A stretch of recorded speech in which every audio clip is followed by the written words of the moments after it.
Okay, first tee elite golfers. We're here out at Dyer Park. I'm here with Coach Connie, who's working the camera. Hi. All right, we figured it would be a good time, since the both of us are going to be away this weekend, for you to do a little training on your own.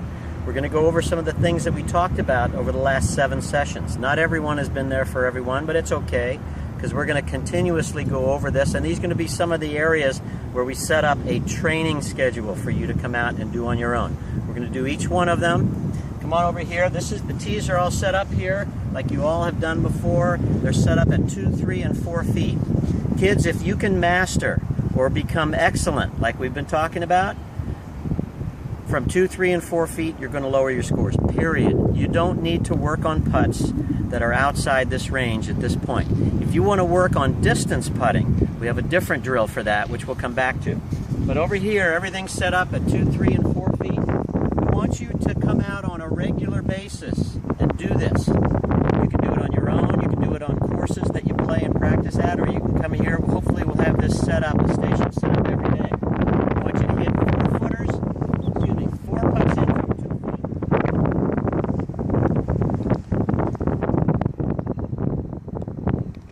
Now these are one uphill, one downhill, one left to right, and one right to left.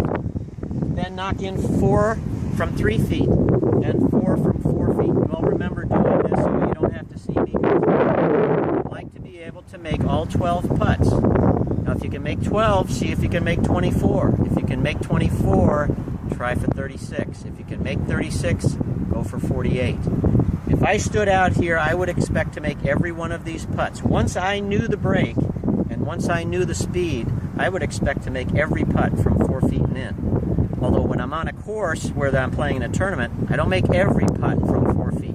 But I'd like to think I make every 3-footer and 2-footer, or almost every one. So you want to find the distance that you know you're excellent at.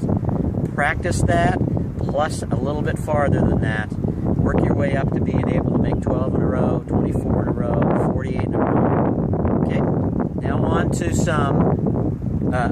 some distance putting. Okay, practicing your distance putting needs to be done without a cup. I mean an old cup. So as we can see, an old cup over there, we all know that the perfect speed a ball needs to be going when it gets to the cup is 1 foot past the cup. We need to be putting at something that the cup doesn't stop the ball. So if I'm practicing my distance putting, I want to be sending the ball at least a foot past the cup.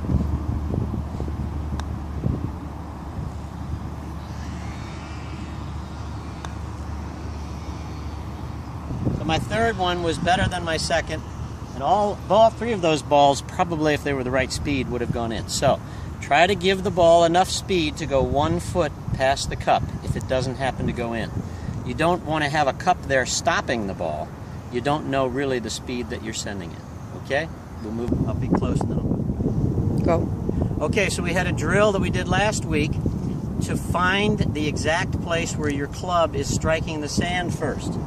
And what we've got here is a line. We encouraged all of you to practice this way in a bunker by making a swing where the club enters the sand at the line and then your divot is ahead of the line. So we want you to practice once without a ball, and then once with a ball, once without a ball, once with a ball, once without a ball, and once with a ball. See if your divots on the hitting swing are the same as your swings without a ball. When you're out on the golf course in a practice round, you should have in your bunkers a line behind your ball, and then try to hit the line and see where your divot is, where it starts. Do this in your practice rounds when you can. You don't want to do it in your tournament rounds. Okay, you ready? Okay. Okay, elite golfers, we did a drill one day where we had a club in each hand, and starting in a posture with about a driver's width stance, you want to be swinging both clubs up to the top of your swing, backswing, and all the way over to the end of a follow-through. The clubs should not be hitting each other. This is not sword fighting. They should stay the same distance apart on the backswing and the follow through. This is good for strengthening your hands and your forearms. You all need to be stronger.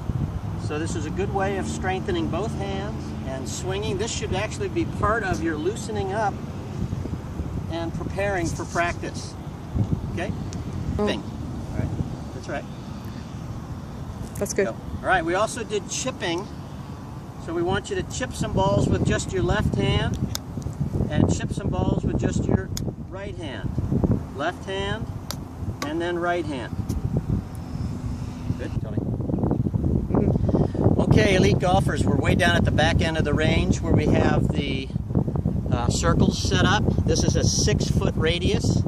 Okay, this is just 2 steps from the middle of the circle out to the edge. This is a target area that we want you to start training to pitch the ball into.